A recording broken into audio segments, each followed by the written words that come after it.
আসন্ন ঈদুল আজহা উপলক্ষে বিশেষ ব্যবস্থায় ট্রেন পরিচালনা করছে বাংলাদেশ রেলওয়ে।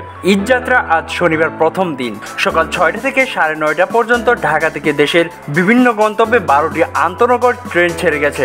এর মধ্যে শুধুমাত্র রংপুর এক্সপ্রেস 20 মিনিট বিলম্ব ছাড়ে।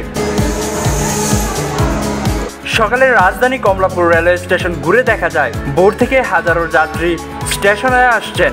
ঈদ উদযাপন করতে প্রিয়জনের কাছে ফিরতে মুখিয়ে থাকা মানুষের পথচারণায় স্টেশন চত্বর মুখরিত।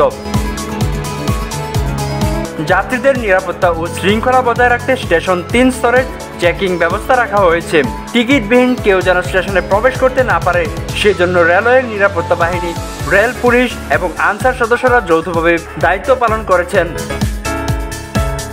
স্টেশনে আসা যাত্রীদের সঙ্গে কথা বলে জানা গেছে, অধিকাংশ শিক্ষার্থী ও চাকরিজীবী পরিবারের সদস্য যারা ঈদের ছুটি কাটাতে নিজ নিজ বাড়ির উদ্দেশ্যে রওনা হচ্ছেন। পরিবারের সঙ্গে ঈদের ছুটি কাটাতে বাড়ি যাচ্ছে।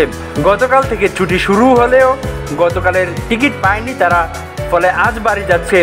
ঈদ উপলক্ষে বাড়ি যাওয়ার আনন্দটাই অন্যরকম মনে করছে যাত্রীরা। বাংলাদেশ রেলওয়ে কর্মকর্তা জানিয়েছেন, যাত্রীদের ঈদ যাত্রা নির্বিঘ্ন করতে সকল চেষ্টাই আমরা করেছি। প্রত্যেকটি ট্রেন ঢাকায় আনা হয়েছে গতকাল রাতের মধ্যে। এখন ট্রেনগুলো নির্ধারিত সময়ে ছেড়ে যাচ্ছে।